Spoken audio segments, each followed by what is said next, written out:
हम क्या कहते हैं खुदा को? रब्बिल आलमीन, पूरे आलम का रब, सिर्फ मुसलमानों का रब नहीं, पूरी दुनिया का रब। और क्या कहते हैं नबी को? हजरत मोहम्मद साहब सल्लल्लाहु अलैहि वसल्लम को क्या कहते हैं?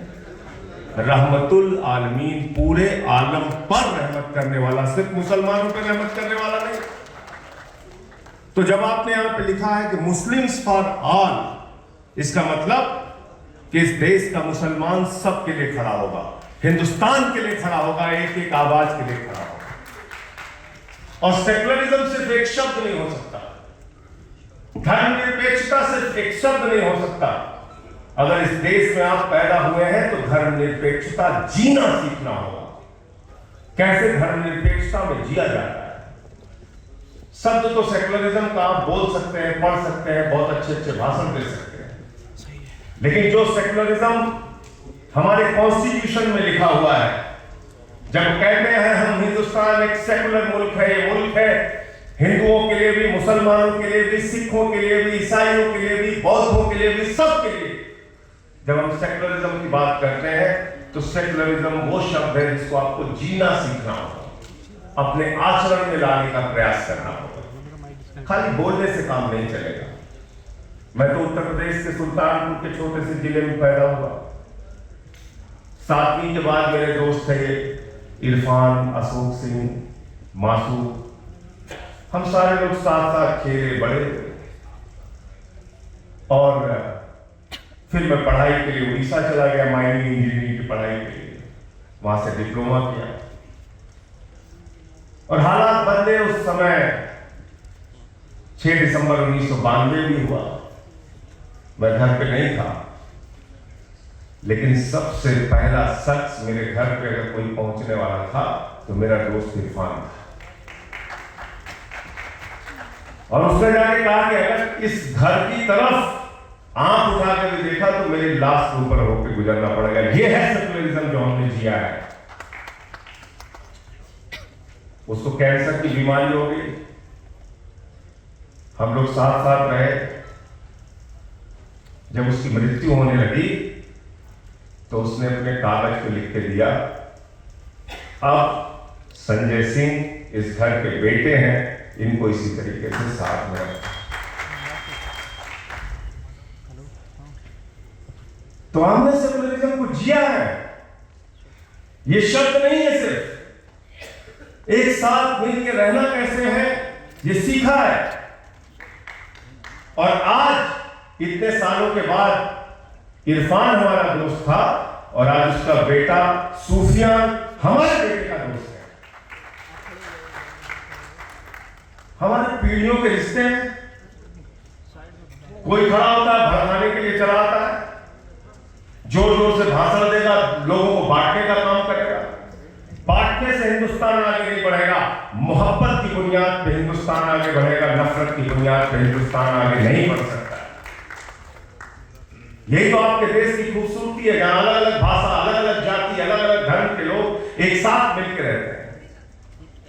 यही तो आपके देश की खूबसूरती है। पूरी दुनिया में आप जाते हैं, कहते हैं हम इंडिया में, यहां आपस में आप नफरत फैलाने की बात है। और एक पार्टी तो दुर्भाग्य से इस देश की सत्ता में 10 साल से है, जिसके खिलाफ हम लोग लड़ रहे हैं, पूरी मजबूती से लड़ रहे हैं। और तब तक लड़ते रहेंगे जब तक ये नफरत की विचारधारा का खात्मा नहीं हो जाता। गोडसे की विचारधारा से हिंदुस्तान आगे नहीं बढ़ेगा, गांधी की विचारधारा से हिंदुस्तान आगे बढ़ेगा। ये बाबा साहब के संविधान को मान के हिंदुस्तान आगे बढ़ेगा। लेकिन आज तो जो सरकार है उसको संविधान से ही प्रॉब्लम है। अभी मैंने देखा शशि थरूर जी ने अपने भाषण के बाद कह दिया जय संविधान, तो ओम बिरला जी कहते हैं जय संविधान मत बोलो। क्यों नहीं बोलेंगे जय संविधान? एक नहीं 1000 बार बोलेंगे जय संविधान, क्योंकि ये देश संविधान से ही चलेगा। संविधान के अलावा किसी मोदी और योगी के फरमान से नहीं चलेगा। और अभी यहां चर्चा हो रही थी कि मुसलमान हिंदुओं के लिए बोले, हिंदू मुसलमान के लिए बोले। बहुत अच्छी बात है। अदीब साहब आए थे तो मैंने भी ये बात कही थी। लेकिन अगर सेकुलरिज्म को मजबूत करना है तो बात यहीं तक सीमित नहीं रहेगी। याद रखिएगा, मुसलमान हिंदू के लिए बोले, हिंदू मुसलमान के लिए बोले, हिंदू सिख के लिए बोले, मुसलमान सिख के लिए बोले, सिख हिंदू के लिए बोले, मुसलमान के लिए बोले, यही तक बात सीमित नहीं रहेगी। मैं मानता हूं कि अगर इस देश के सेकुलरिज्म को मजबूत करना है तो हिंदू हिंदू के खिलाफ भी बोले अगर वो कुछ गलत कर रहा है। गलत तो नहीं कह रहा हूं। अगर मैं हिंदू हूं और कोई हिंदू संगठन बनाकर हमारे समाज को भड़काने का काम करेगा कि चलो भाई मुसलमानों से लड़ना है, झगड़ना है, तो उसके खिलाफ बोलने की जिम्मेदारी हमारी नहीं है। और मुसलमान भी मुसलमान के खिलाफ बोले अगर वो कुछ गलत करने जा रहा है, और सिख भी सिख के खिलाफ बोले अगर वो कुछ गलत करने जा रहा है, और ईसाई भी ईसाई के खिलाफ बोले अगर वो कुछ गलत करने जा रहा है, तभी सेकुलरिज्म मजबूत होगा। ऐसे मजबूत नहीं होगा। पीड़ा यहां पर सबकी कही गई, बहुत अच्छी बात है। आज क्या हो रहा है इस देश के अंदर? पहले मुसलमान को गाली दिया, फिर सिखों को गाली दिया, फिर ईसाइयों को गाली दिया, फिर बौद्धों को गाली दिया, फिर जाटों को गाली दिया, फिर मराठों को गाली दिया, फिर किसानों को गाली दिया, फिर पहलवानों को गाली दिया, अब अयोध्या वालों को गाली दे रहे हैं। दे रहे नहीं दे रहे बताओ? तो ये भारतीय गालीबाज पार्टी है। मैंने तो इसका नाम बदल के भारतीय झगड़ा पार्टी रख दिया। मैंने कहा भैया मोहल्ले में मत बुलाया करो, नहीं झगड़ा करा के चले जाएंगे। किसके सगे हो भाई? अयोध्या में हार गए तो वहां के लोगों को गाली, उत्तर प्रदेश के हिंदुओं को गाली दी जा रही है।